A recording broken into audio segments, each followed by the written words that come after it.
We're live on Instagram, and I think Substack and all that stuff is up. Let me make sure that Discord is all fine, and then we'll get rolling.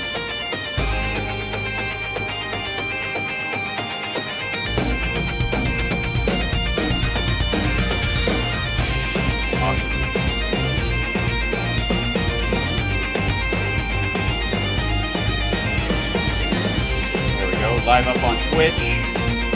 Looks like the U and the Tube are starting up just fine. In theory.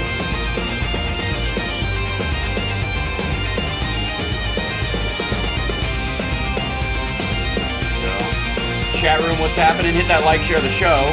It's House Parks Megaworldwiide. You know that. You know the drill. Replays in magnified portion. Heard that Saudi Arabia and Russia will The kidney has a very special place in the heart. when they gaze upon the Semites, not good. When you ran out the healthy arms, you ran out of really healthy, they had great arms, but they ran out. It's called sports, it's called baseball in particular. They're not allowed to be effective, unfortunately. They're not allowed to be effective, unfortunately. And when they get caught, they say, no, this is just soup for my family.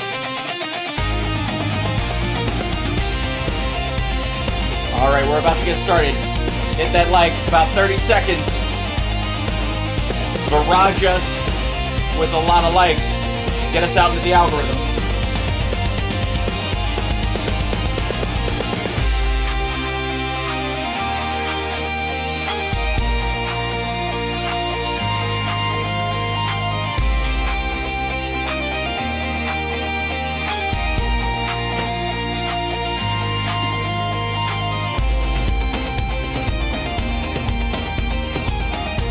All right, I'm going to jump straight in. There he is. Doc Adam is waiting in the wings, and he's been very patient. Apologies for starting up late today, guys, but family first, as we say around these parts. Hit that like, share the show, wherever you are, whatever you're doing. Give a thumbs up. Unless you're on Facebook or you're on Instagram, in which case, please give me either a thumbs down or an angry emoji. Angry emoji will always help more than anything else. That's the way the algorithm is built over there. So the more upset you are, the better Facebook thinks you are for its greater audience. Apparently, getting your grandma to vapor lock is the goal of Reels. So, and speaking of grandma's vapor lock, Doc Adam is here with us. He's been our he's been walking us through Trump's ill health and the ultimate collapse of it. You can follow him on Shitter at Epistemic Crisis, if you run it. I have a real problem, by the way, of proper pronunciation of even improper words. So I will start doing the proper pronunciation of the I in that position in a thing. It'll be Mikris by the end of because of the rules of English language. It'll drive me crazy. I mean, it's one of the upsides of it. But Doc Adam, welcome. I got to ask you right out of the gate, did you see the Trump dedicating the boulevard to himself in Palm Beach this afternoon? I've only seen still shots. I saw headlines of it. Haven't seen any footage. Because he apparently had a real hard time saying the word border. He kept saying, because it's Southern Boulevard, and he kept saying, we secured the Southern Boulevard, and he couldn't get the word boulevard out of his face. I'll see if I can dig it up. But please would do. Would that be on symptom watch? Oh, certainly. Yeah. Aphasia. I mentioned before how, poor Bruce Willis, his first symptoms showed up because of aphasia. He couldn't get through lines on set, and that prompted him to just quit whatever project he was involved in at the moment and get evaluated. Right.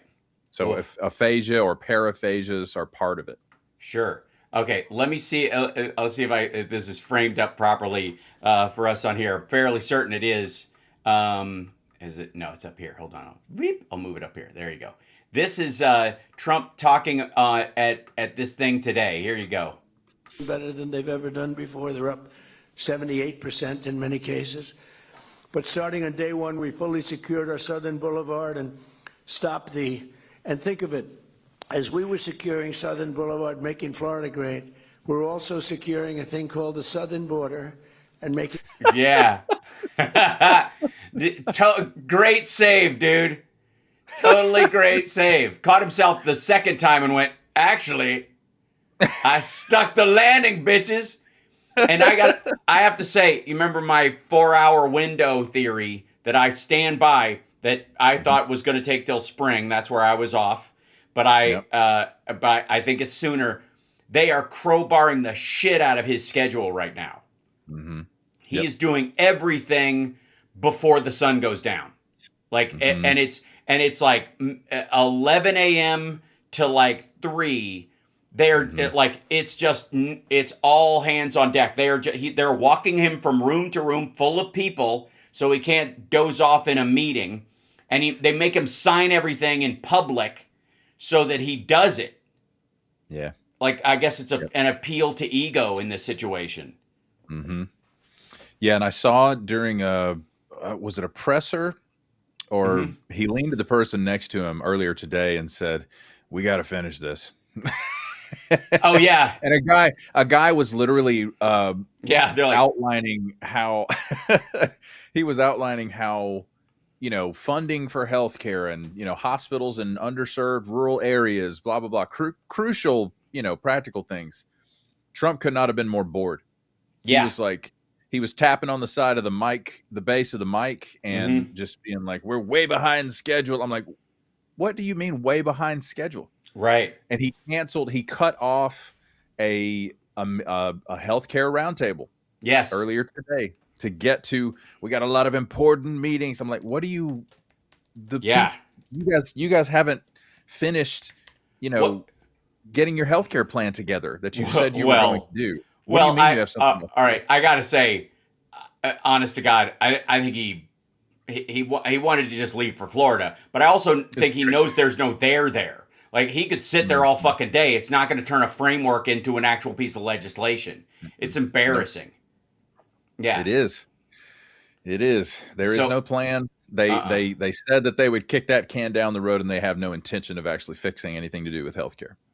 Yeah, and what they're trying to do is force a vote. Well, I mean, this is like real policy. And yet they have no interest. He has no interest in doing real policy or whatever.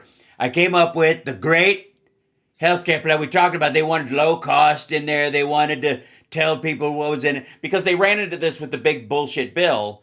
They've changed it to the working families tax bill or whatever. Afterwards, when they talk about it now, that's what they call it. They don't call it the big beautiful bill. That was his idea. Really? Yes, Republicans are calling it. Changed the name? Yes, they're calling it amongst themselves. I think it's still whatever it is on the written part of it, HR 1. But HR 1 they call the working families tax credit bill or something like that. That's honest to God.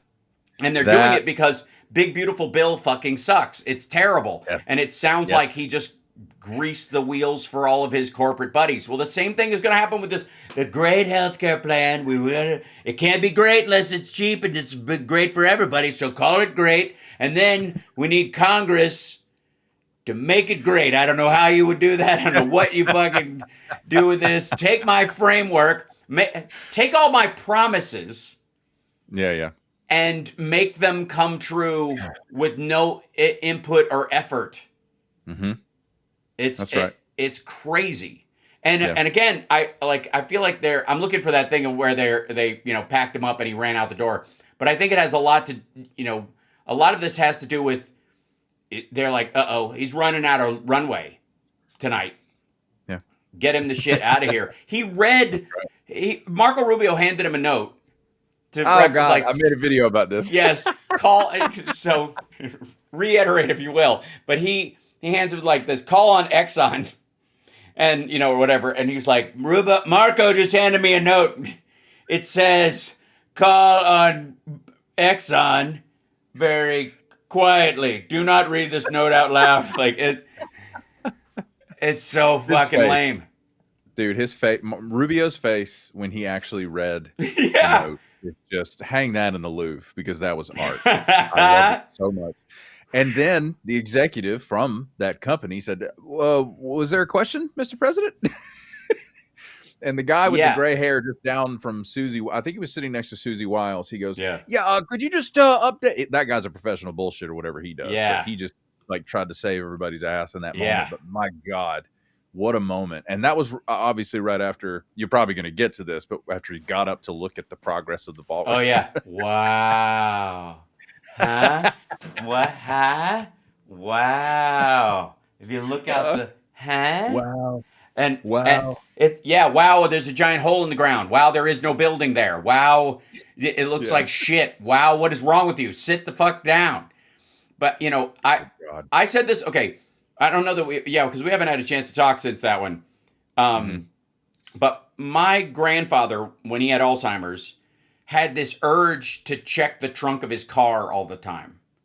And if we were at a restaurant or we were at home, like he would get up and he would just be, something was bothering him, like he'd left something in the trunk of the car. And the joke I always made about it was that, he thinks we're at the drive-in and he left us in the trunk.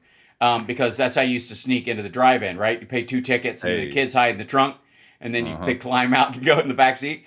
And I'm like, he probably still believes we're stuck in that trunk. But, wow. But that whole like, can't sit still. I mean, what was your take on his just need to get up and do that? Not a weird time to do it. He even said so. He acknowledged that it was a weird thing to do, but the fact that he did, I think he was actually in a room full of actual CEOs. Yes. Know their business. That's something he's never actually been. Right. He's never actually been a CEO with a board of directors and shareholders that he actually has to answer to. He's sitting in front of people who are actual professional executives who actually have guardrails in their life. Somewhat. Every person in that room has a golden parachute. Let's not belabor that, but like he's intimidated. And of course he doesn't know how to process that emotion. So he has to, reach for something comfortable and soothing, which is his adult coloring book ballroom. So that's what I think he was doing. Well, he got his participation trophy, Nobel Prize as well. Oh my God. And, which is just like fundamentally, I mean, I've always said Trump is incapable of being embarrassed or feeling shame, but he can be embarrassed. Like on a personal level, shame requires empathy. Shame requires that, fuck, I did wrong. Embarrassed is, I have plumbers crack at somebody, saw it, and they're all pointing and laughing. That's a totally different emotion, right? It's true. And that's why mocking works so well on him, because he cannot process, giving a shit about someone who might be harmed, but and never could, which is getting worse as he gets older too. But he can get embarrassed. Like being called a dope apparently is one of the worst things that can happen to him. And I think it's because it's a word his dad used because of the timing, 60s into the 70s, right? You dope, you fucking dope. Like being called like a doper or a dope head or whatever is very like older generation into the, 60s and 70s. And I think that's where he carries it from. Maybe it's hard to say, but like that's enough. Call him, he doesn't like being called Donald. Like it by his first name, because you're supposed to call him Mr. Trump or Trump, because you got to keep saying the name. That's the brand. Oh. There's a lot of Donalds, but there's only one Trump, is what he's been trying to do for a long time. So he's and it's it's like being to him it's like being Kobe or somebody like that. Like you want your last name to or want a single name to stand out, like Cher, Sting, Trump, right? He even says Trump as a singular. Descriptor for himself, like it's his fucking pronoun. You know what I mean? Right. But he hates being called Donald because he finds that condescending, which means that his mom or his dad probably did it. and as he gets older, Funny. yeah, Yeah, I've heard him refer to himself as the Donald. Like I've heard him say, "How about a hug for the Donald?" I think it was right. on that Access Hollywood recording. But wow, Well, wasn't that Billy Bush that said that? I want to say they called him the Donald in that tape, but I feel like because yeah, but I maybe feel like so. Trump was talking to a girl Yeah, the host. that was in the Yeah, room at the moment, and he right. said, "How about a hug for the Donald?" I was like, "That's a strange way to refer to yourself," but whatever. Uh huh. It's like, dude, you're a Donald. Simmer down. Duck is the Donald. So I think we can all agree on that. How dare you? Yeah, yeah. Shots fired. The irony that it seems like he shows his worst moments of ill health at healthcare gatherings is particularly strange. Like they don't schedule. Maybe it's because they can't schedule them earlier in the day to benefit from this because RFK Jr.'s drug schedule doesn't let him get up before noon. Brother. Right? Old Bobby was he was jonesing for something. Yeah, those papers he was holding. If he hadn't been holding those papers, we wouldn't have seen it. But he was holding those papers for dear life. Right. And I I mean, I don't think he's blazing rails of coke, but I do think he's gacking up on like caffeine, alpha brain, and Adderall all at once. Oh yes. Right. Yep. Dr. Ronnie Jackson isn't part of the administration anymore, but they've probably found another Candyman to replace him. Who can take the Ambien, hand it out like chiclets? Yeah. I've got to tell you, man, I'm the Candyman. What do you need to get through this long flight? I mean, they call him the Candyman because he hands that shit out. Yeah. That's right. So what do you, okay. Yeah. Let's step off Trump's health for a moment. All right. What the fuck is with RFK Jr.'s blazingly red scrotal face? RFK goes to tanning beds. Yes. He goes to tanning beds. He's not going to tell anybody. He's not going to say that publicly because that's not part of the Maha shtick or whatever. Right. He wants you to think that, he got that tan from doing pull-ups outside with his shirt off or something stupid like that. Right. I think that's why his face looks like that. He goes to tanning beds. It looks like he just goes into a 7-Eleven and lays down on the hot dog rotisserie, though. Like Brother, he looks awful. It's bad, and his I mean, his voice is already a problem. So you would want to compensate in every other way if you were at all aware and conscious of how hard it is for people to take you seriously because of that. I give a lot of people credit for whatever, if they've got a chronic illness of some sort. The irony of this motherfucker talking about there's been no such thing as chronic illness when he was a kid and all this kind of stuff. And he's walking around sounding like the great Gonzo because of his fucking drug use. Yeah, that's true. Yeah, he's dealing with the downstream symptoms of being a hardcore drug abuser. Right. That's the bottom line. I mean, his last name is internationally famous. Right. Like there was no shortage of drugs or money or women or whatever it is. Mm-hmm. I watched an interview with Olivia Nuzzi, the reporter that he was apparently having an affair with. Right. And I was just dumbfounded. And it was done by Tim Miller from the Bulwark. I don't know if you follow their content, but Tim knows Olivia from years past. Mm-hmm. Because Tim used to be legit somehow. Right.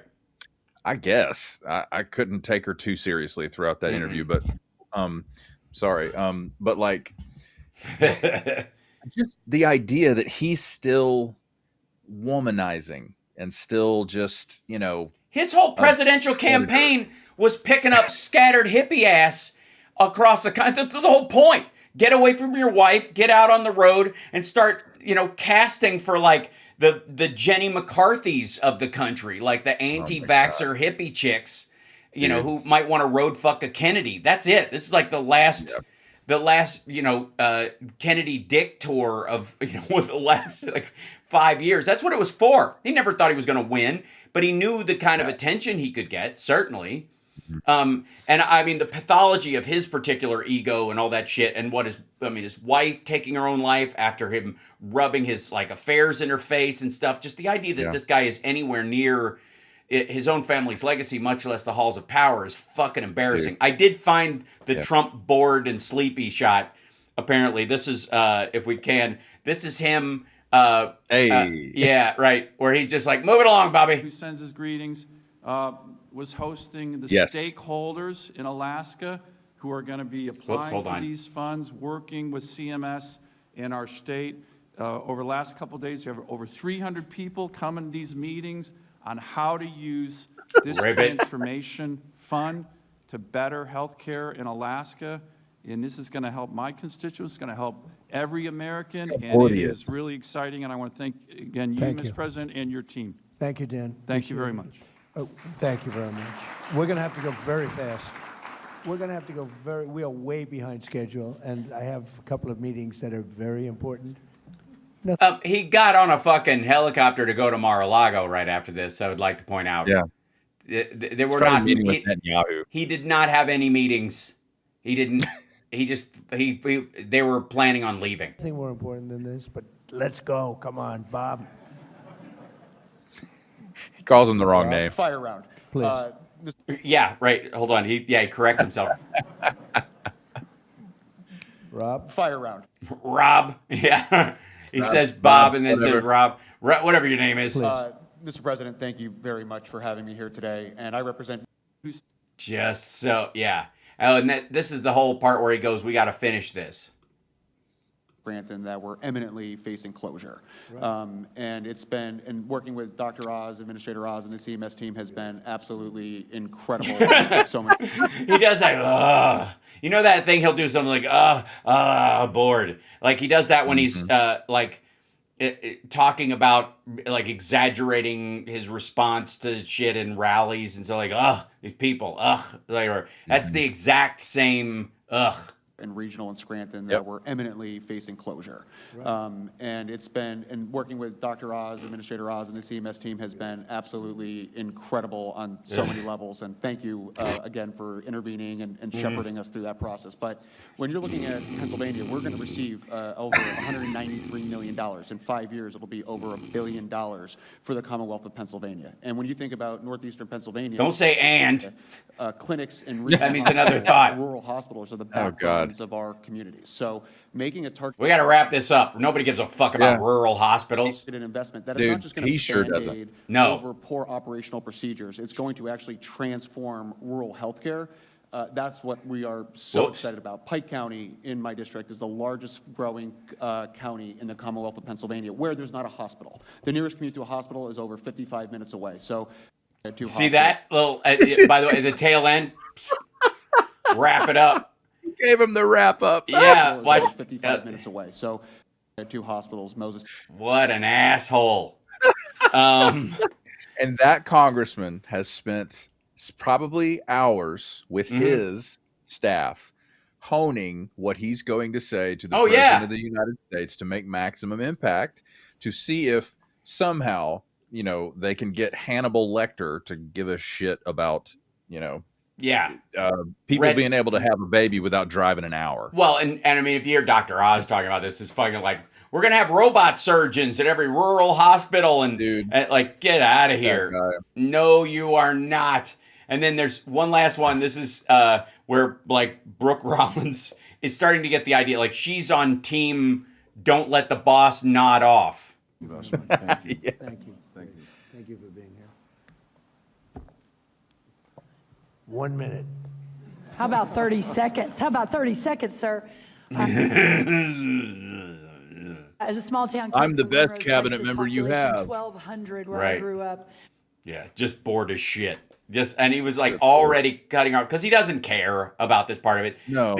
So for the record, this rural health bill that they had to pass, they passed it after the big bullshit bill because they cut funding, Medicare funding, for all these rural hospitals. So this was a patchwork bill that they're patting themselves on the back, like, look all the good we're doing. They're like, no, they caught you trying to screw all these areas, and now he's like, oh, we got to patch this shit up and then get on the road. But he doesn't really, if he cared, that bill would have never done that in the first place. No. I did a clinical rotation at one of the aforementioned rural hospitals that was always in danger of closure. And those places are a circus without a tent. because of the way Right. reimbursement is handled, the mix of patients, and just the situation in general. That hospital that I was at used to have a labor and delivery department, and they closed it years before I ever showed up because, of course, insurance doesn't care, or Medicaid, whoever's reimbursing, doesn't care about that. Right. And the federal government has never paid well enough attention to keeping healthcare access in those places, and sure as hell Donald Trump doesn't care. No. And by the way, I will yeah. say the Vanity Fair article actually quoted Susie Wiles, or it mentions that Susie Wiles has told cabinet members, shorten your presentations so the president doesn't fall asleep. That's been reported. Yeah. And so here's again, I think they're becoming hyper aware at the sundowning, and it's spreading. And Major Ojeda, when I had him on this morning, was of the theory that Trump walked to the window not just because he was a lost boy looking for his balloon, but because he needed to shit his pants and he wanted to be upwind from everybody just to give him a good whiff. And and that sometimes he will soil himself and it follows him around. At the Detroit thing where the guy flipped him off, where he flipped the guy off and the guy called him a pedo protector and he said fuck you and pointed at him, which is like, again, it doesn't make you look like a boss, dude. It looks weak, and yet he couldn't stop himself from giving a fucking auto worker the finger over that stuff, instead of like laughing it off or dismissing it or whatever. Apparently at that gathering he smelled like shit, and everybody was talking about how bad he smelled because he smelled rotten, and part of it is whatever in lack of control he has over his bowels that he's had for a while. Yeah. I think it's connected to, is it Noel Casterly? I'm thinking of Casterly Rock from Game of Thrones. Yeah. But that guy, Casterly. he is blatantly, in that interview that's, everybody's seen, he says, well, they called The Apprentice the shit show because of Trump. Yeah. Because he was incontinent of bowel. And it's from Adderall abuse. He directly connected it to Adderall abuse, which is, it can be the symptom. If you got long-term abuse, you can lose control of your bowel. I'm pretty sure he's lost control of his bladder as well. So yeah, he's going to smell awful. Well, if you're going to lose one, you might as well just go roll with the other. You're wearing the diaper anyways, just go with the astronaut freedom. That's what I say. I think who among us wouldn't feel liberated at one point? Hey, but that's first of all, I have to say, like, when I first heard that was a possible symptom of Adderall abuse, I was like, how many dudes in Silicon Valley are shitting their pants all the time now? Because those guys were like cooking and snorting that shit. Mm-hmm. Right? Absolutely. But Trump was like in early. Like he was getting the shitty stepped on batch of Adderall, back in whatever, 85 or whatever, before it was really marketed to college kids in a smaller dose, right? This is like, steroids in the late 70s. Like it's... We've heard from Noel, and I think from Pete Davidson as well. Like, Trump struggles to read. And if he knows he's got to read cue cards or publicly, read something, he's going to reach for the Adderall as a coping mechanism. Because, again, Boulevard. Or he did the same thing when he read, he was talking about the 1776 checks for all the active duty service members. He went to read the total number of active service personnel, and it's like 1.475 million. Yeah. He completely butchered that number. Yeah. And then he stops and goes, think about this. Like, he's got these techniques down where when he makes a mistake, he can kind of save it. But dude, my favorite save is somebody else told me to say it this way. Like, check this one out. The Burmese executives. So this Burmese, they say, pronounce it Burmese. That's Burisma, the company that Hunter Biden allegedly worked for. Yep. Burmese. And he just makes up. He calls them Burmisma another time, which is like in the same one. He says, this is so light, but at the tail end of, he's trying to talk about Space Force, and he literally says it's the here. First new branch of the U.S. Armed Forces in 75 years, Space Force. Not since the Air Force. Not since the ass force is what he says at the tail end of there. And then there's this other one where he gets stuck in like Free health care for illegal. Look. look, like he shocks himself out of that role with look. And that's then amazing. yeah, and then there's just ignorance. To me, Corona means Italy. Right? To me, Corona. Like, I mean, When they gaze Jesus upon Yosemite, right? That was a good one. And then, not good. yeah, I know. And and then of course, immortal principles, Immortal principles. right? And voila. And then voila. Yeah, and then voila, which is like woolite getting stuck in his head. And then of course the famous. That Saudi Arabia and Russia will repeat your. That was recent. I mean, that was during the campaign, leading up to this. Rebidoot O. And then You got a nice library right there. Oh, these days, Salt water in their veins. You have that salt water. Don't let the doctors change it. Keep it. Because there's nothing like it. There's no blood like it. he doesn't understand it's an allegory, right? He doesn't, or an analogy. He doesn't understand what they're saying. But this is the classic. Here's the classic of all time. We literally have an emoji in my Twitch based on this one. We're honored to have with us today our amazing Vice President, Mike Pence, and his wonderful wife, Carrot. She's wearing a green dress and she has red hair, so he called her Carrot. He couldn't stop himself. And then, of course, Michigan gave us Motang. Gave us Motown, gave us the Mustang. yes, gave us Motang. Hey, who hasn't gotten Motang in Detroit if you stay overnight? But still, Tell you what. I'll tell you what about that. Person, woman, man, camera, TV. Right, there you go. So he copped to recently yet another cognitive test that he aced. This has been another pull too. Is that this is the fourth time he's mentioned the third test he's taken, and so he keeps saying, "I just had this," to remind everybody that I understand what's going wrong with my brain is going to get worse over time. But not a lot of time has passed from when I took this test. That seems to be the compensation. Does that make sense? He's just completely incompetent when it comes to, and again, his frontal lobe is shrinking inside of his skull. Right. So this is going to be hard, but he keeps oversharing. Like if he could just keep his mouth shut about all of it, he would be so much safer, PR wise. But yeah, I think he's trying to tell you, I know something's wrong. I know it's progressing. And the results of this test were very recent. So I'm actually okay.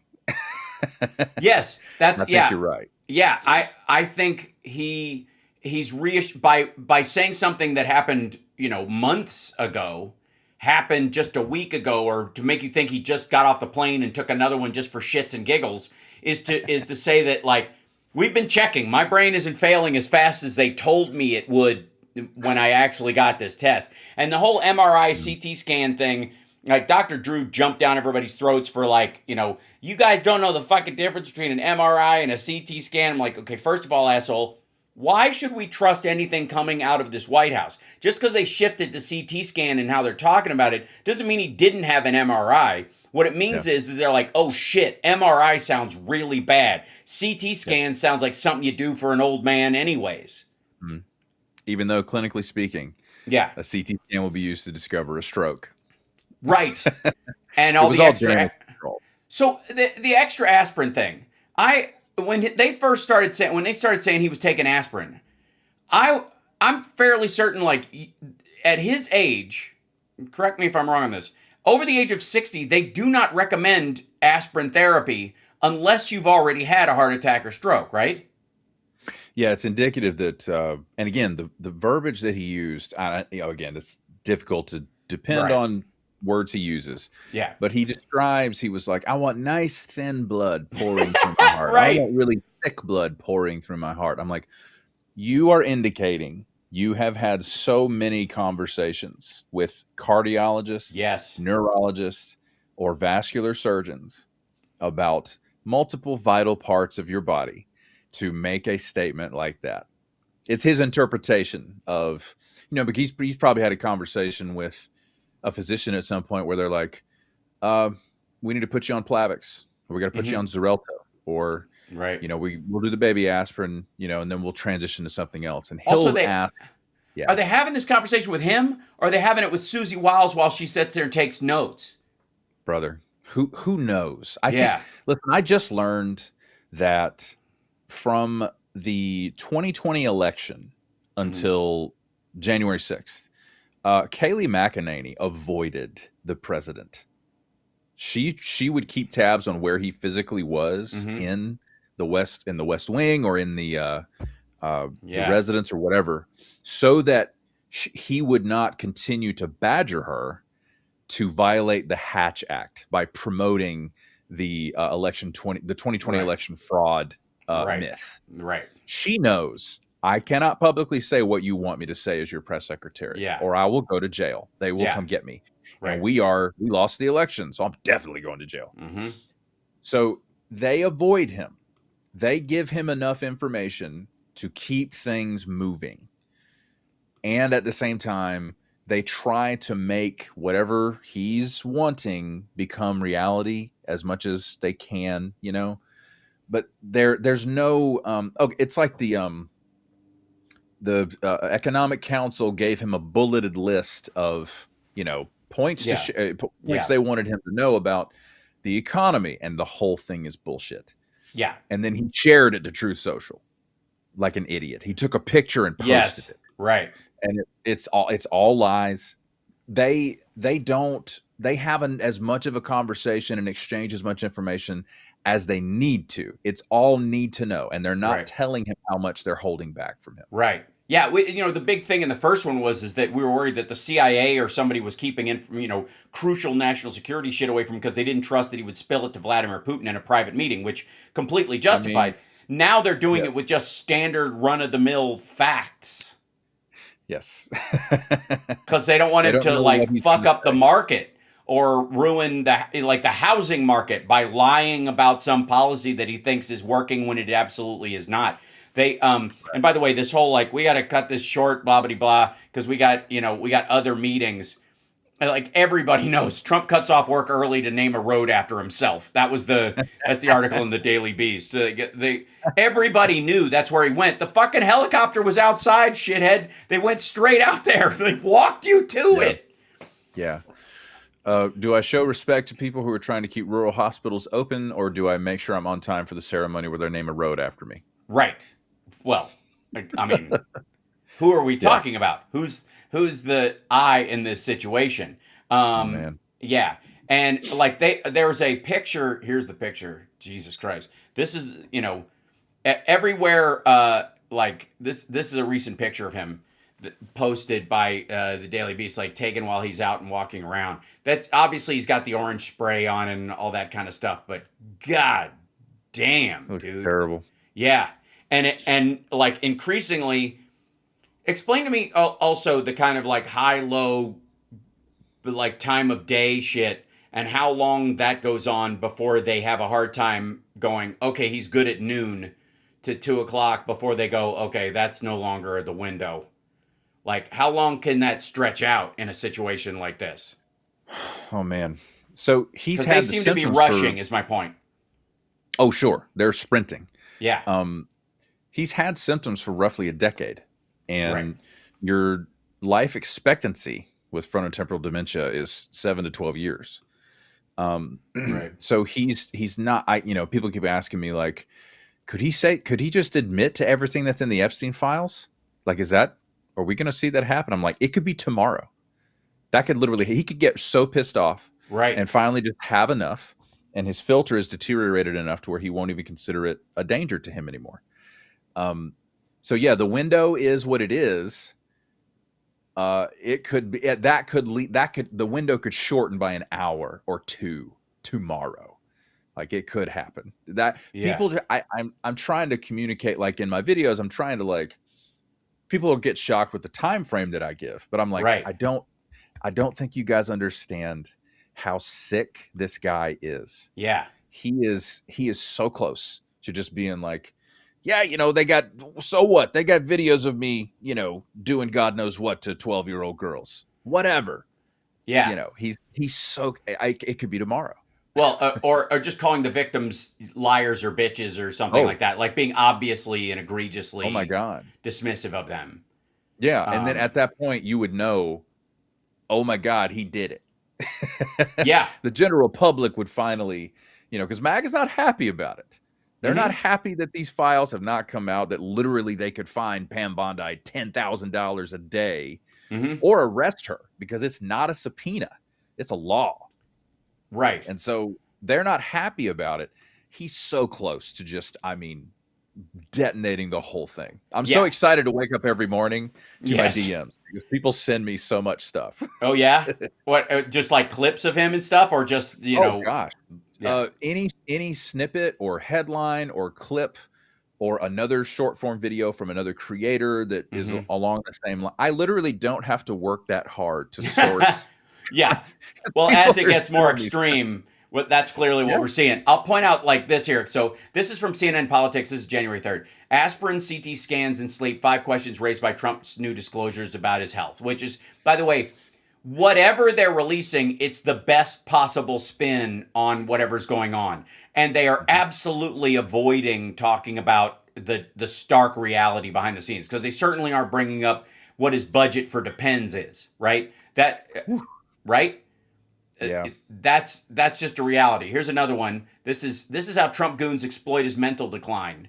Yeah. So political analyst says the aging president's mental vacancy is giving those around him free rein to run their own agendas. And I think that's the other aspect of this that we have. It's like he's just happy for the attention, and he gets to sign something and sound like he's doing something because he's on Legacy Watch or something like that. Like he's designing his tombstone to be shaped like the world's biggest penis. And, he wants to finish it before he keels over, right? That's what it seems like. And yet it is there. You can clearly see the fingerprints of certainly Stephen Miller, if not, Lindsey Graham and others around him on almost every decision he's making. And they're just like kind of feeding him little lines every so often, because they know he's like in a constant state of near hypnosis. If that makes sense. You know what I mean? You just, right? You like your brain becomes porous. And if they time it right, you'll just say whatever they just said. Totally. Well, the whole, I think, 50-year mortgage thing, right? That was completely on a whim from, what's that guy's name? Platke? He's got some idiot in his administration. Pulte. Yeah, Pulte's the guy who, like, all the houses around here are built by Pulte. They were bought out by America West. But Pulte is like one of the biggest tract home builders in the country. That's why he's got the job he has. Okay. So on a whim, Platke meets with President Trump face to face, and then, similar to what the Economic Council did, he hands him a bullet point rundown, and Trump takes a picture of it and posts it on Truth Social. Next thing you know, he's talking about 50-year mortgages. Right. And I'm like, that's all it takes? Like, he just caught him at the right time. Yes. That's all it was. Well, and also the level of impressed. So there's a couple problems. One is he's been talking very much about the people that he's meeting with in these meetings as the biggest, greatest people in the world. Like, if you increasingly, he says, very well respected, the biggest people. Because I guess part of it's the ego, is they want to hang out with me. These are the best people. You know how I could tell? Because they're all within 15 feet of me, because they have to be. Right? Because I control them. Whatever his ego point in that is, right? But I also think that, like, anything they're saying, he can just kind of take it and go, that's my idea now. And I'll just further, right? It must be smart. You guys, I've convinced myself you guys know what the fuck you're doing, right? So sure.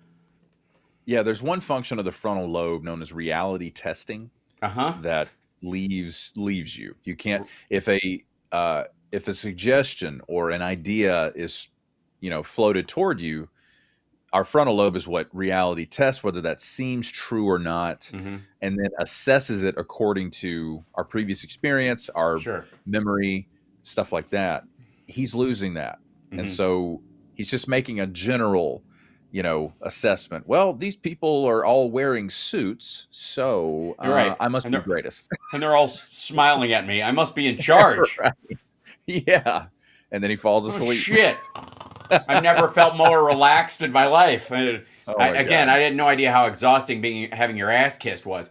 And this is from an opinion in USA Today. As a longtime observer of Donald Trump, I can confidently say the president has grown more rambling, drifting far afield of whatever subject he's addressing, and demonstrating even less inhibition. And that was the other thing you were talking about, was this disinhibition that happens to people when they slowly but surely lose their ability to kind of cut themselves off from, I shouldn't say this right now.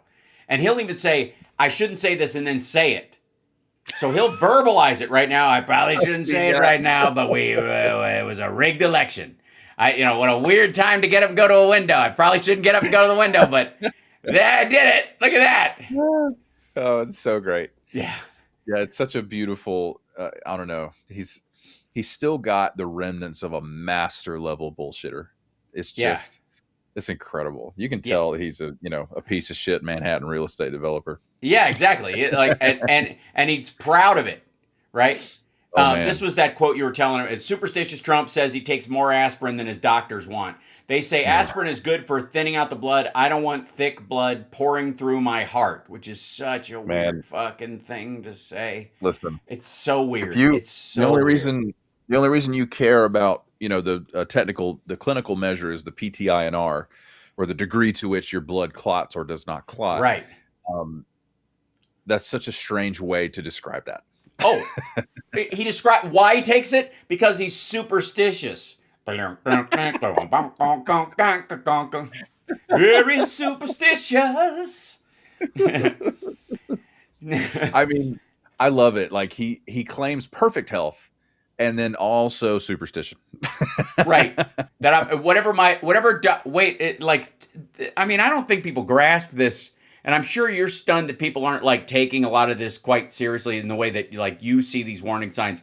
But the fact that he takes more of any drug than his doctors recommend, because if this much is good, this much more should be better. Like he has a more is more attitude when it comes to prescriptions. Holy fuck. I mean, if you think about, there was an incident where Pam Bondi high-fived him and her ring broke his skin. And that's what he says. That was the story. Right. But I agree. Like that was the best they could come up with. That's their reasoning. Meanwhile, so I kept trying to do that. I was like, she went like this. Is that what happened? Like you miss, and it hit the back, almost the center of his hand where the band, like nice cover, dude. But high five. I don't know why that's good. Your skin is so fucking paper thin. Yeah. That someone hitting the front of your hand hard had such a backlash around the side that her ring cut you. Did she turn it around inside out and dip it in fucking poison, like a fucking Russian sex pot spy in an old fucking Bond film? What the hell? That's what the Russians do. They turn their ring around and poke you with it, right? Yeah. Yeah. So he had the whole Wall Street Journal article, and they're talking about this in this USA Today. The journal's reporting on Trump's health and signs of aging prompted an impromptu interview with the president, who expressed irritation at the debate around the topic. My health is perfect, Trump told the journal. Even though he's the oldest fucker that's ever been in the office, that's right. And so the whole reason that the interview even happened, was because the Wall Street Journal called the White House for comment, because they already had a story ready to go with their sourcing from inside the White House. Right. They call the White House for comment, and Trump gets wind of it, and he picks up the phone himself against the advice of his team. Or maybe they just didn't say shit when he decided to call them. Maybe they know they can't at certain times. Maybe much. Did it after they went home. Maybe so. But next thing you know, he's on the phone with the Wall Street Journal, just spilling the tea. And it's like Marco Rubio's face all over again. You weren't supposed to read that. Yeah. Dude, Not shut the supposed fuck to up. talk directly. Yeah, 100%. That's exactly what it is. Gosh, So the only shit. reason they got quotes from Trump himself is because he called them. He would have Right. they would have never had all that information. Well, therein might lie the issue you're talking about. So Trump used to have this thing where he would call Fox and Friends and just blather, and they'd be trying to get him off the phone, and he wouldn't go. And as someone who pathologically enjoys the sound of his own voice, I understand the impulse. But I also know that that there's value in not overstaying your welcome for all the obvious reasons. But what happens when Trump decides at 2:00 in the morning to call Bob Woodward because he still thinks he's one of the most important reporters in the world, or fucking Michael Wolff, who that guy used to be nice to me at the right time, and just blather like a fucking teenager in the middle of the night. Because that's what this Wall Street Journal, I got to tell you, like reading it, it sounds like he called them after hours. It doesn't sound like he didn't go over there at 2:00 in the afternoon and sit down. It sounds like he was fucking shooting the shit at 5 a.m. or midnight. Well, listen, it's been reported he will call early in the morning and in the first round of all the talking head shows when any of his team makes an appearance, he calls them to give them feedback on their appearance on Fox News or CNBC, wherever they are. He watches all of it because, I don't know, he's always been hyper-focused about his own narrative, his own, publicity. Yeah. And years ago, he would have his staff bring only news articles, print news articles that talked about him in a positive way. And they would lay them on the breakfast table so he could see that. And he would mark them up, like almost like revising like a general editor. And I'm like, that is not normal behavior. That's a malignant narcissist. Why Absolutely. would you ever? Well, so also, if he was doing that with articles that liked him, like he would avoid ones that were genuinely critical, and then he would just jump down the throats of people who are insufficiently blowing smoke up his ass. And so this is probably my favorite after today's meeting. This is probably that's amazing already. This quote right there. Some policy experts struggle to make sense of new Trump health plan. Policy experts, like, I listened to it. I don't know what the fuck he's talking about. Neither does anybody else. Like, it was such an ass-kissing roundtable. And then he was like, Congress, now do my homework. And then he bugs the fuck out. Yes. He's constantly torn between his own, dementia, malignant narcissism, and actually giving a flying rat's ass about the 26 midterm elections. Right.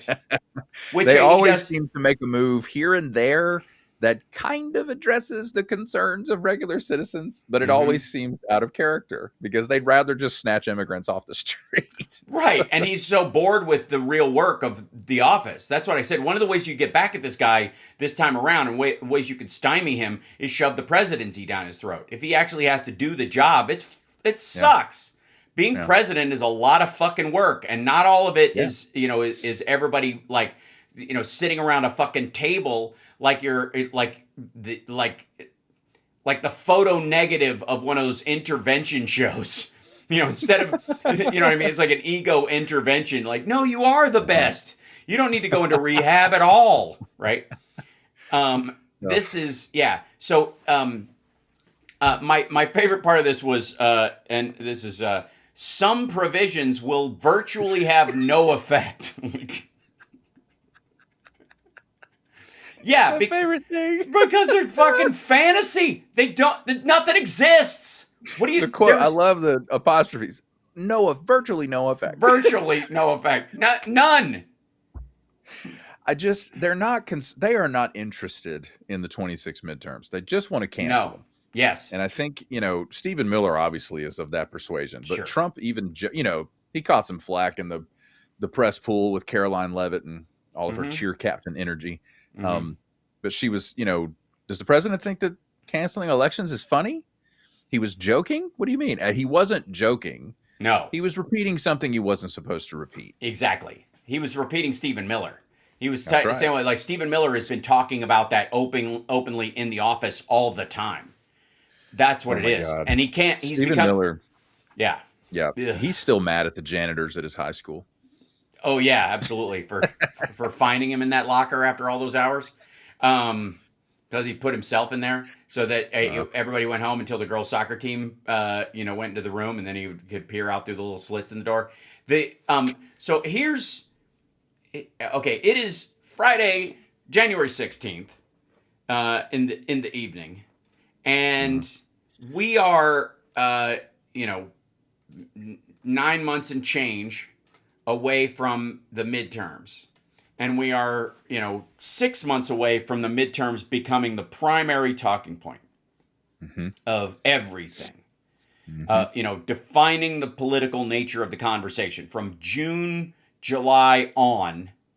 That's it. That's going to be like, and I think one of the things that might drive him, because I'm thinking about what you said about him just admitting to the Epstein files at some point.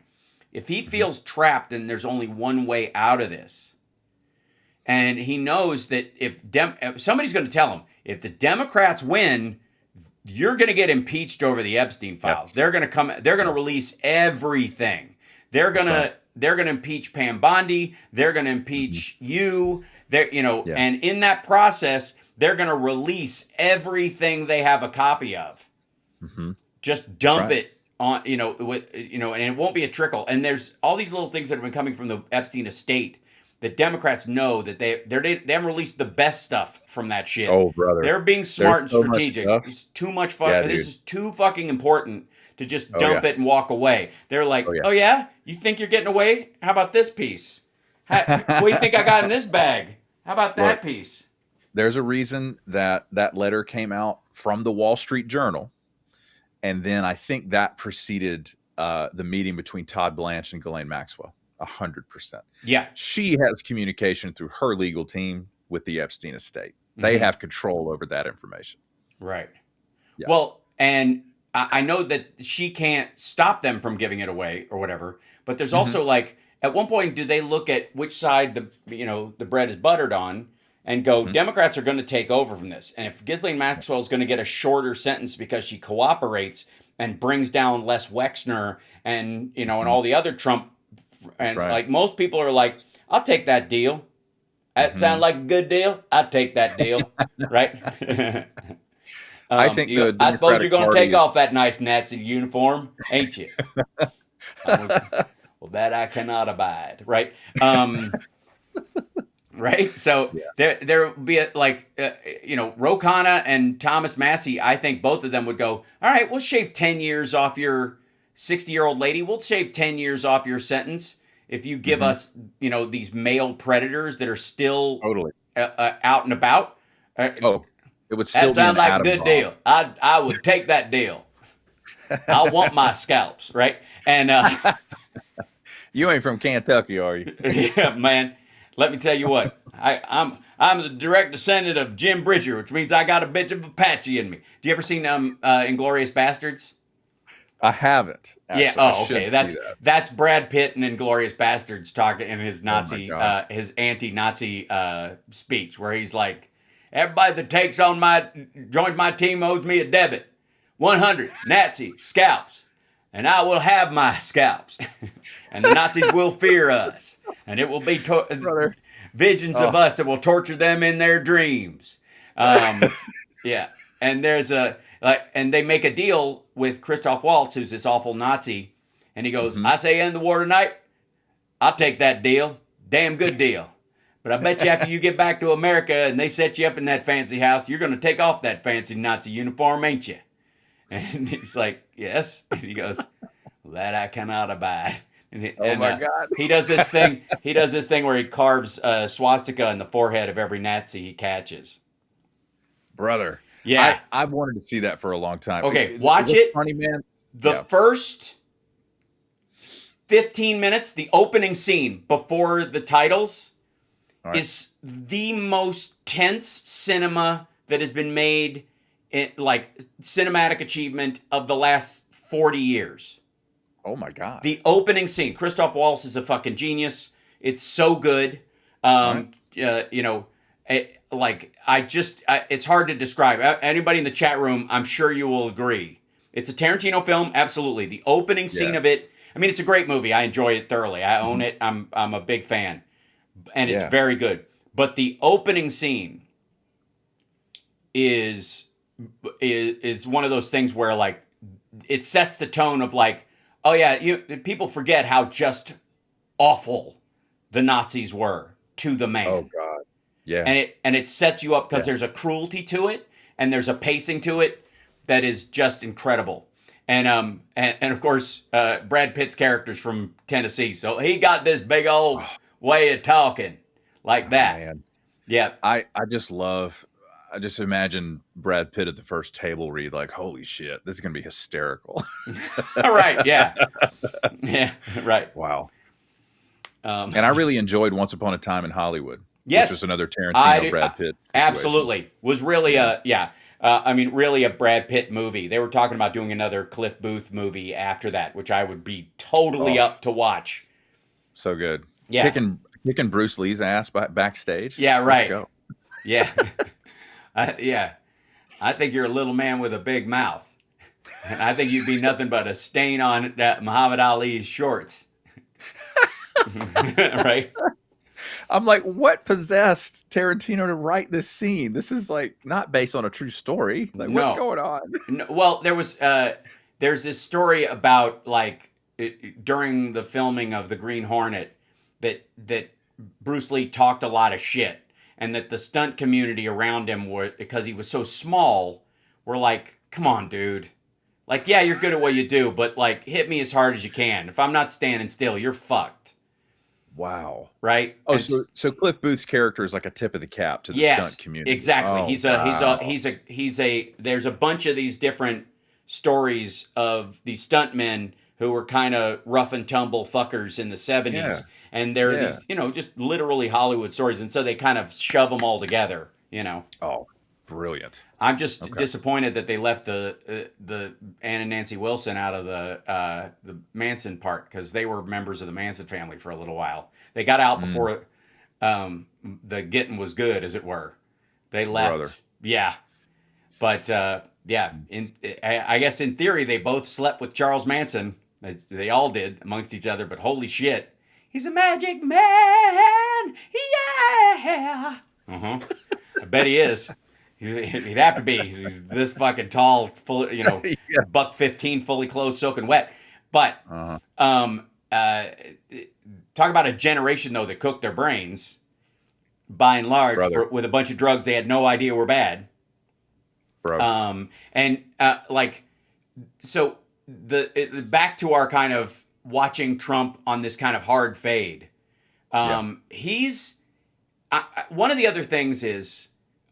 Trump has new Marist poll found that only 37% of adults in the United States approve of how Trump is handling foreign policy. That includes tariffs and Iran and Venezuela.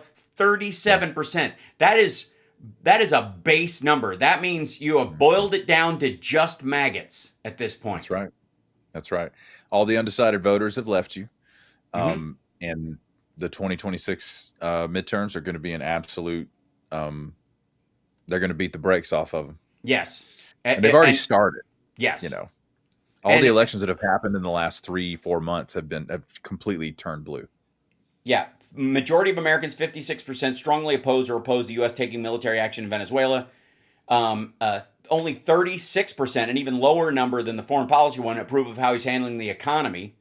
57% disapproval rate. And this motherfucker, every single time, is like, this is great! I'm picking out marble. Yeah, he doesn't know. He literally doesn't know. They don't tell him. Well, they could. They are curating his access to information. Okay, so is that because I think the one thing that has aged him is the stress around Epstein. Oh, yes. And I think if he got that and bad poll numbers, which leads to the party's going to change hands, maybe even the fucking Senate, Next year, oops. Mhm. They may have the numbers to impeach you and remove you, sir. Yes, 100%. Yikes. That's where it's headed. They have no intention of governing, and so they've completely lost any sort of political capital they have with policy. They're not they're not gaining support through policy. They're whatever support they have right now is because the people that support what they're doing now, they're just colossal pieces of shit. Right. That's all that's going on. Anybody who says, "Yeah, I think he's doing a great job," that person is a neo-Nazi, or that person is an Sure. oath keeper, or Yes. they're a raging racist, or a, Yeah. a convicted criminal, or something. Or It's they're just, it's, or they're so xenophobic that they just see Mhm. they literally panic at the sight of a brown person or somebody. If they hear somebody speaking a foreign language that isn't Yep. Russian, they're like, what the fuck is that noise coming out of their That face? isn't Russian. I love how you qualified that. Well, yeah. I mean, they have for some reason these motherfuckers post Reagan and the Cold War never learned their goddamn lesson, Right. and that goes to the worldwide epidemic of leaders who are geriatric and slipping. Oh, so that's a whole conversation in and of itself. Yep. There should be term limits for all elected officials in the U.S., but there also should be age limits. There shouldn't be anybody making drastic existential decisions about policy that they won't be alive to experience the consequences of. Right. Mitch McConnell should have been out of office 25 years ago. I've heard that turtles live a lot longer. They live, don't buy a turtle in your 40s because it'll outlive you. That's what I've always heard. So Well played. That's yeah. on me. I set the bar too low. Oh, yep. That I will not buy. So Xi Jinping is hanging on by a thread. They are hiding him from sight. I didn't know that. Oh yeah. He's Wow. he's had a couple of strokes. He's had Okay. blood cancer that he's only treating with Chinese medicine. It's gotten so bad he's letting his hair go white, which you do not do in Chinese power politics at all. Yeah. It's not seen as like aging gracefully. It's seen as death has overcome you. Yeah. And the same thing with Vladimir Putin. Vladimir Putin's been on death's door like 6 times in the last 5 years. And what is he sick with? a myriad of things, but one of them was that he had cancer as well. He's got either, I want to say, like bone cancer or something along those lines, but he was having defecation problems. He's also an old son of a bitch who God knows what, the KGB experimented on themselves using all kinds of this will make you super soldier, and then you're like, I'm bleeding out of butthole and can't remember my locker combination. I don't think that worked the way you think it was supposed to work, man. Can we not do that tomorrow? No, I'm convinced this is going to fucking work, buddy. Right? So, Comrade. yeah, Blood. comrade, here, lick this and then swallow this and take a shot of vodka. What is it? I don't know. I found it in one of the labs. So, yeah. But he's a fucking wreck. Wow. Yeah. And you obviously Kim Jong-un's never been in great shape or whatever, but he's young enough to be able to ride out being, massively diabetic and all this other shit that's going on with him. He probably gets his blood replaced every week with the entire blood of one of the, a Korean citizen who lines up to do it. Join the blood drive. I didn't know they were going to take everything, right? So, like that old Mitch Hedberg bit. Do not go to Dr. Acula. So, I miss him. Yeah, me too. But they're all, it seems like all the guys that are talking about this tripolar world, that they're going to run it. All the guys who are like, finally, we're going to lock this shit down. I, in charge of Russia and our former Russian satellite states, can't go fucking anywhere. Xi Jinping, China's never been more unified, and we're going to grab Taiwan, and watch out, Vietnam, we're going to get another bite at your apple, you sons of bitches, because we almost took you in 1978, and if you hadn't kicked our ass, we would have done it. All right, and Tibet, watch out, right? That's what they've been thinking about for a long time. Yeah. You know, brooming the Uyghurs out, turning it into a Han Chinese country. It is the most racist thing since the Nazis. They are replacing every genetic line of Chinese people, but for the Han, in all of mainland China. Wow. Which includes the Cantonese in Hong Kong. Okay. I wasn't aware of how deep that situation went. I Holy only saw the shit, headline. dude. Okay. Yeah, no. Yeah. This has been a problem for a while. Post-COVID, they're like, all right, we might as well just move on this. And there were areas where they just let the disease roll because they're like, it'll do some of our my job God. for us. Yeah. Wow. One of the reasons I'm convinced lately, and this is a little off topic, but I'm convinced that one of the reasons why maggots, by and large, think that COVID was a government conspiracy and that it was all fake and drummed up or whatever is because they believe the Chinese numbers. They believe that only 4,000 people died from COVID in China. Oh my God. You know what I mean? Come on, guys. And there's a minimum of I'm here to tell you there is a minimum of 25 million people that died in China. Minimum. That's the basement number. They won't miss them. Yeah, they won't care. Their government, it's a communist totalitarian government. They're not going to tell you the truth. Right. And they're also not going to weld people into their apartments over 4,000 dead. They're not even going to do it over 250,000 dead or 1 million dead or 2 million dead. If you allegedly have 1.4 billion people, until you crux up into the 250 million zone, that's when you really like, oh shit, we have to ratchet down this whole country. Nobody goes anywhere. If you get caught on the street, they were grabbing you like a stray dog. You know, like that only happens if the death tolls are, I mean, they had 24-hour crematoriums. It's like fucking Russian front lines. They had these mobile crematoriums burning. There was a waiting list in China for crematoriums that is weeks long for crematoriums.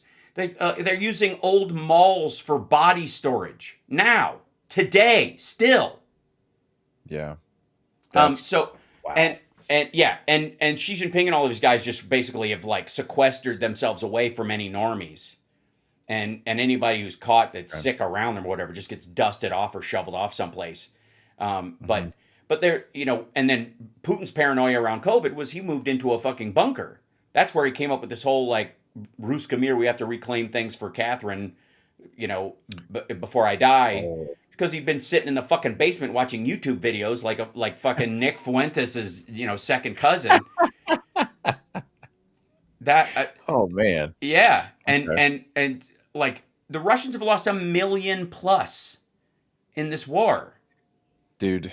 And they have a similar outlook. They have a similar value for human life as the Chinese. Right. They don't care. No. They sent all those guys out there with the worst maintained equipment, inferior equipment. Yeah. And Ukraine has held their own. And Ukraine is a tiny country compared to Russia. And they're just like, you're not going to take it, actually. Yeah. And they're, the tires on the rubber tires are dry rotted and their equipment malfunctions. They leave tanks. They abandon equipment. Yeah. Just in score. It's such unconscionable to do that to your military personnel. They're handed like they're African soldiers that they send out with anti-tank weapons. I watched there are so many videos that I wish I could show, but they are so violent and awful that I don't want to do that to my own viewers, and I would get kicked off of YouTube. But they were taking African soldiers that they had basically purchased, that they would, give them contracts and then they take their passport away and they can't leave. That's slavery. Just that's just what that is. They were taking African slaves today, in current time, strapping anti-tank mines to the fronts of their chest and handing them an empty rifle and telling them, run towards the enemy. If you turn around and try to run back, we're going to shoot you. Like, that's their drones. Their drones are like Congolese people from the DPRK. Or sorry, from the Democratic Republic of Congo, the DRC. Yeah. Mm-hmm. That's awful.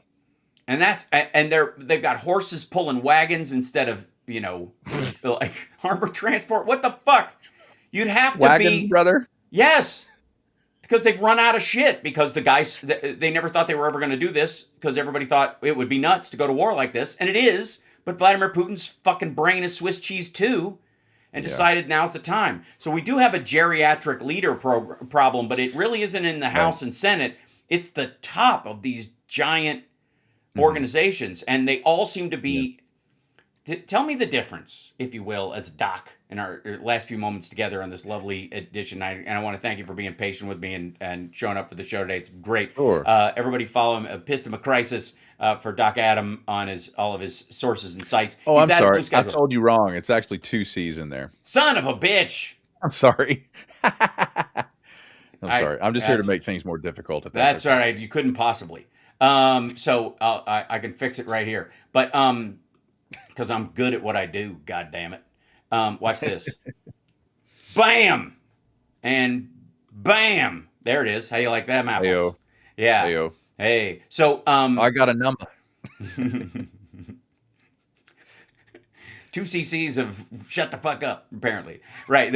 Hal. All right. So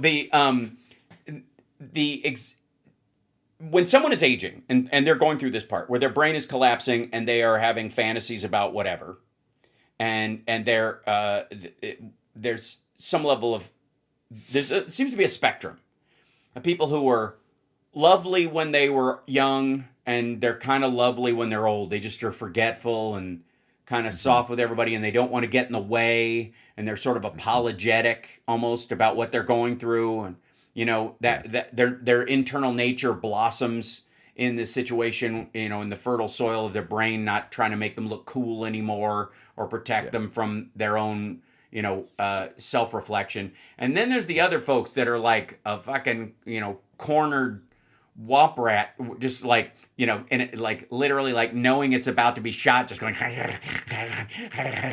right? And that seems to be the entire spectrum.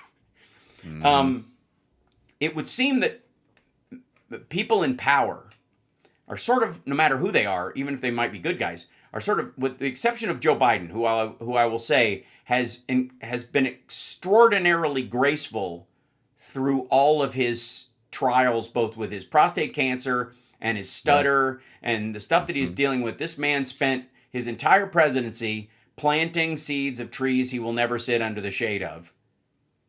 Good dude. And he still goes to church with his family, still has ice cream with his granddaughters. Like, he's being the guy till the fucking last minute. Yeah. Whereas Donald Trump seems to be, as bad as his personality was, getting worse. Yeah. So, at the base level, Trump is a malignant narcissist. And I would believe that even without hearing that from Dr. John Gardner, used to be associate professor, clinical psychologist at Johns Hopkins University. He's been sounding the alarm on Trump since 2015. And just so people know, malignant narcissism is not in the DSM-5. It was a pathology that's been codified to describe Adolf Hitler. Sure. It is not, it's literally, it's so heinous and so evil that it's not in the DSM. Right. But what we're learning, as time goes by, the data collection that's been done on people who have pathological narcissism has actually been done with inmates. And they've been doing it through self-report, which is not a reliable way to codify how these... Luckily, we all got to see Amber Heard testify, so we know... Oh, man. Any woman who dookies on your bed and blames the dog, and laughs about it. Right.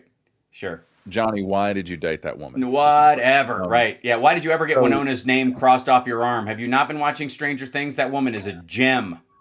That woman is a winner. Yeah. Okay. So yeah, we're talking about a malignant narcissist. That is his context. His father also was. And he raised his children to be killers. And that's how Donald Trump himself has described his own father. So he has not only does he have the nature component, his nurture component is also pathological. And so you're comparing that to somebody like Joe Biden, who does not have that psychiatric profile. And, Joe was also he attempted to govern.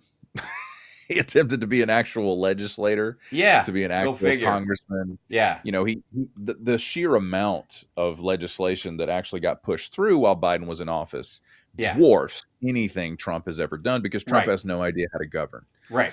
And just And a he's fun fact, piggybacking on it. Trump is piggybacking on it, like all the stuff he's beating his chest about, about data centers and all that shit. That's all in the Chips and Science Act. He's just there's no Republican opposition to adding money to it at this point. They were thinking we'll throttle it later, and then he was like, I don't give a shit. It's not my money. Fuck it. yeah. But So yeah, yeah, you're watching. It's a stark. Suggests his father's in hell.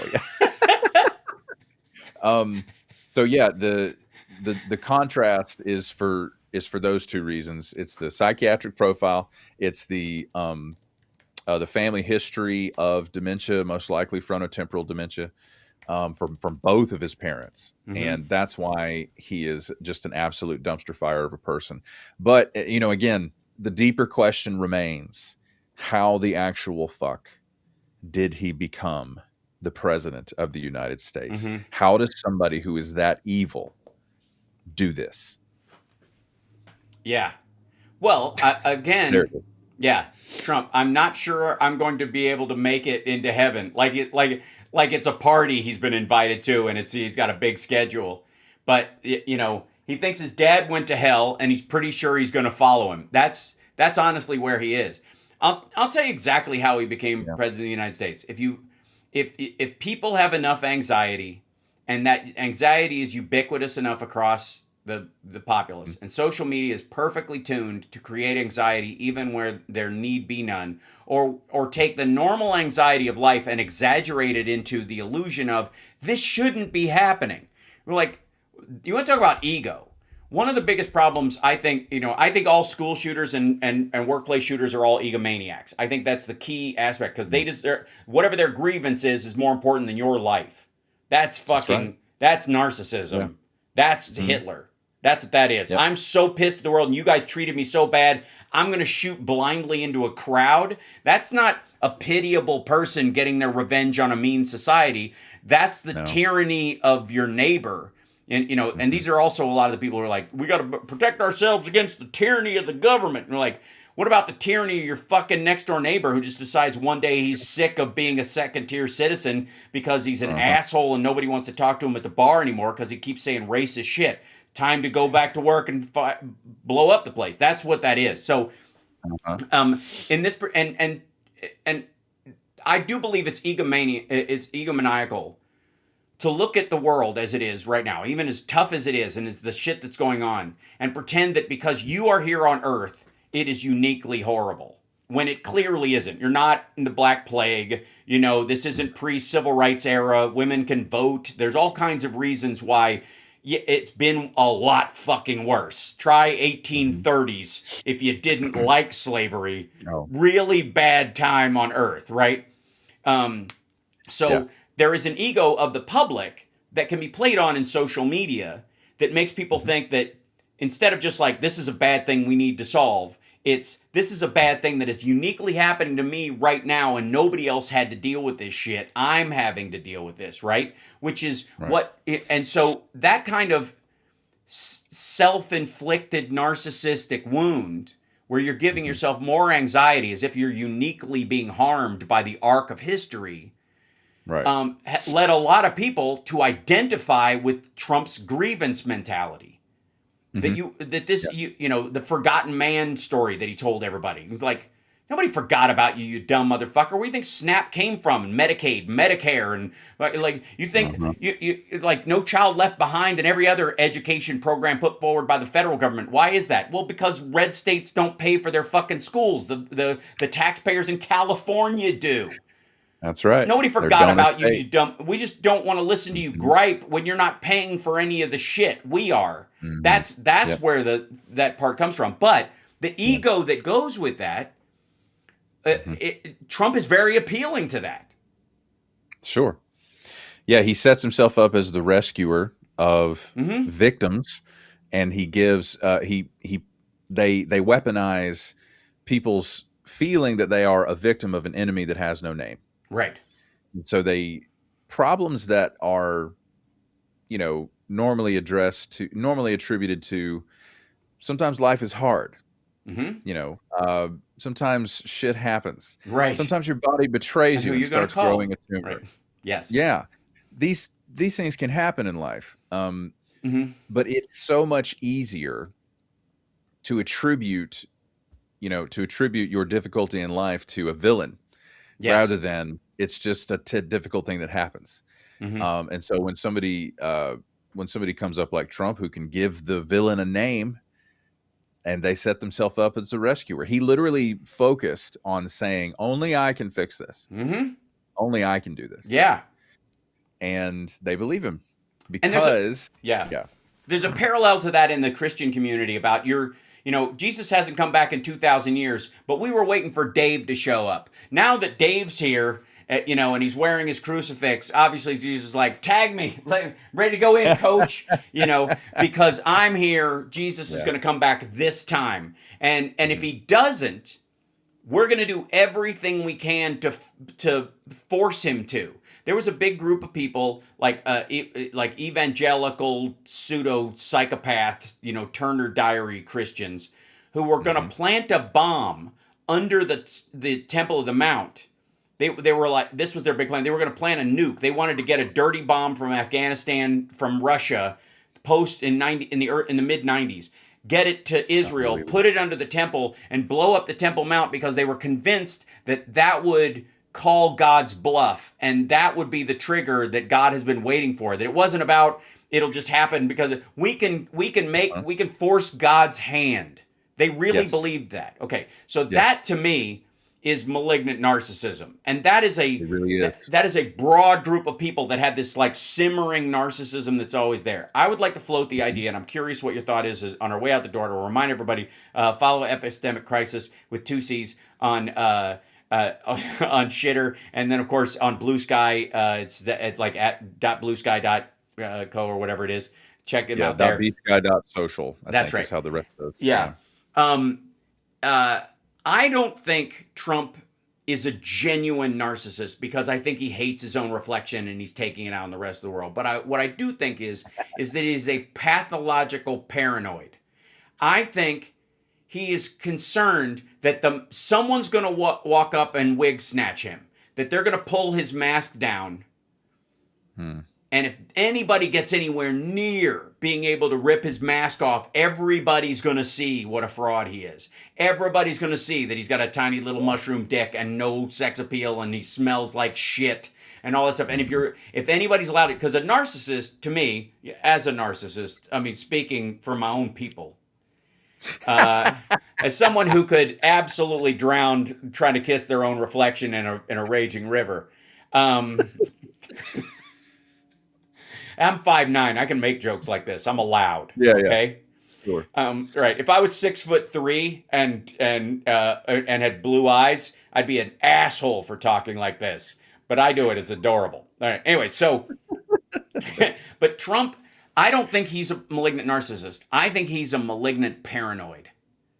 I think that is the essence of everything he does. Is if anybody gets whiff of me, literally and figuratively, I'm done. They'll all know I'm full of shit. They'll all know I don't know what I'm doing. I have to tell everybody I know more about ISIS than the generals, and I know more about, colorectal health than my proctologist, right? Does that make sense? Oh yeah. So the deepest fear of anybody with this personality type is exposure. Yeah. And when you threaten them with exposure, you will see who they really are. Mm-hmm. And I think that's exactly what happened with the auto worker in the Ford plant, because he just confronted him with the reality of what he actually is, and he immediately responded. Yes. And of course, it was him that recommended to the management at that plant, you got to fire that guy. Right. Right. Which of course, thankfully, he's union. Yeah, right. Yeah. They can't do. They couldn't even do it. No. The interesting thing is, if they did, that guy would have a freedom of speech lawsuit that Trump's own Justice Department would have to defend. Brother. That'd be so glorious. So much fun. Yeah. Yeah. The pictures I've seen of TJ Sabula are hysterical. He looks like Like he looks like in those photos he's been waiting for this moment. Mm-hmm. But yeah, they fear exposure, Mm-hmm. and that's why they work. They spend all their energy crafting their persona so that it becomes as impenetrable as possible. Right. Yeah. So, You're not attacking him also, anymore. You're attacking this kind of like facade that he's built up, like Yeah, he's his armored and creation. reinforced. That's right, his creation. And that's why, like, if you go watch the Barbara Walters interview where she absolutely drags his ass. Oh, yeah. And she mentions, oh, we've talked to your bankers. We know exactly what you're doing. Yeah. And if you watch his face, he shuts down. Mm-hmm. He does not immediately rebut what she says, which is hysterical because any other woman, especially, he'd just tell him, quiet, piggy. He would have said it right then, right? If she weren't telling the 100% truth. Well, and that she had seen the records. Like, Brother. she might have them in that folder on her lap. That's why. Mm-hmm. And that's, by the way, that's how Democrats have to handle him with the Epstein files, I think. Dude. What absolutely. every time a Democrat talks about the Epstein files, they should walk out even with a folder that they just have, just with some shit in it. Don't even say what's in it. Just gesture with your hand holding a folder full of documents and go, look, there's a lot of stuff in the Epstein files that is yet to come out, stuff that has to be adjudicated, stuff like that. And there are things that as we go through what Pam Bondi has given us, will release to the public and stuff. We just want to make sure no victims are harmed. But there are a lot of things that should concern this president. Dude, holy shit. Like, let him sweat. Because he knows what's in there. He's more afraid of what's in there than even you and I think is in there. It's true. It's true. He knows the extent, and he's terrified. And he let it slip to Marjorie Taylor Greene when he was screaming his head off at her on the phone. Yes. So. And he said to Lauren Boebert, like, this will hurt my friends. I'm like, you don't have any friends. You've had two friends in your life, and they're both dead pedophiles, Roy Cohn and Jeffrey Epstein. Fuck is up with that? 100%. Right. 100%.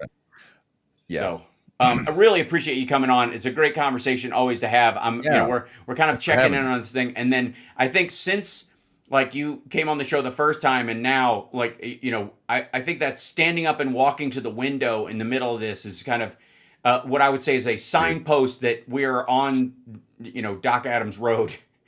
We're absolutely on the, our GPS coordinates are good. Because, dude, it's happening. People, and I did a video on that, and I literally led off the video with, you guys been asking me, what can we expect to see over the next couple of months? Here it is. Yeah, more of this. And I really do think that, like, when they're holding him to a tight schedule, and he was like, wrap it up and that kind of stuff, I don't think necessarily, maybe it is. It's hard to tell, because they keep him gacked up on shit in these meetings. But I feel like even his staff is like, we got to go. You have to catch that plane because they're going to dedicate a road to you in Mar-a-Lago, and we don't want to miss that because that's really fun. And then you got to, then we can stay overnight and you could golf tomorrow and all that kind of stuff. We got to get out of here because of the weather or whatever. Whatever excuse they give him to make sure that he's not still talking after the sun goes down. That's right. That's it. They're terrified. Yeah. That's right. So I think he's aware of that too. The question is he going, well, we got to wrap this up. I'm starting to lose my place. I don't know that he's that self-aware right now. I think he's just, and especially in those moments of lucidity, he might think, I'm fine, and then get near the end of the evening and go, I'm not fine at all. There's an early onset episode of about dementia as a murder plot point in an episode of Law and Order: Criminal Intent, the D'Onofrio. Catherine Irby version of things about this guy who wants his son to have a kid so he can have an heir for this big, he's a big rich dude and wants his one son to have an heir, but the guy's got early onset dementia, and so he, and he's worried it's genetic, and so he's trying to get this guy to basically impregnate his wife and like have a grandson before your shit hits the fan. You can't figure out what's going on, and he can't let the board know that this is happening. So he kills some people to cover the fact that his son has dementia, basically, to cover this part of it or whatever. And that wow. But they really do well about like this guy's sundowning in his 30s. Like he was, it's all these symptoms, and he's fine during a big portion of the day. He goes to these dinners, and then he starts to get really confused middle of a drinks after work, and he's going to walk out into traffic if they're not careful. And the turn is very distinct. And I feel like that's where they know Trump is right now. Like that's the window we're in. Right. And that contrast is what trips up the general public. They don't quite understand what I'm describing. Yeah. But when you sat in enough living rooms, the first time you're seeing a patient with dementia, you have the patient sitting in front of you that is masking all of this other stuff. They'll have a family member that's sitting right next to them, and they will cut them off mid-sentence and say, no, that's not true. No, you didn't do that. The contrast is striking. Yeah. Yeah, and there's going to be more of that in those meetings because he's going to start blurting shit out that just is materially impossible or, it's crazy. All right, really appreciate you being on. Welcome back anytime, and thank you for being so giving and moving the schedule around because just my own family and health scheduling stuff that I'm dealing with over here. So appreciate you, brother. And tomorrow morning, if you can join us tomorrow, it'd be great to have you on the radio show in Chicago because I do think this is a conversation that I'd love to have with you on the radio as well. So hopefully we can make that. Let's make that happen. So we'll see you tomorrow as well. All right. That's right. Love it. All right. Thanks so much, brother. I'll let you go and have a great night. See you. Cheers. There he goes. Ladies and gentlemen, Doc Adam, epistemic crisis with 2 C's. God damn it. Son of a bitch. I'll get it right one day. But hit that like, share the show. I will see you guys tomorrow. Take care of yourselves and take care of somebody else. I hope you enjoyed tonight's special program. Now I got to go take out the garbage and prep for radio tomorrow. Because I'm that kind of guy.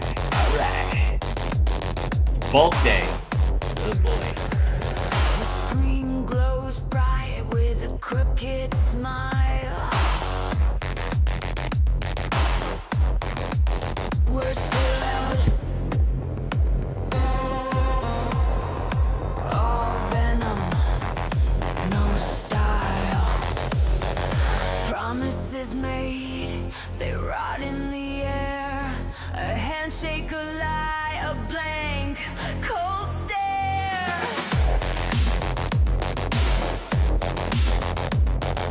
Puppets dance, the strings are tight. Shadows whisper in the dead of night.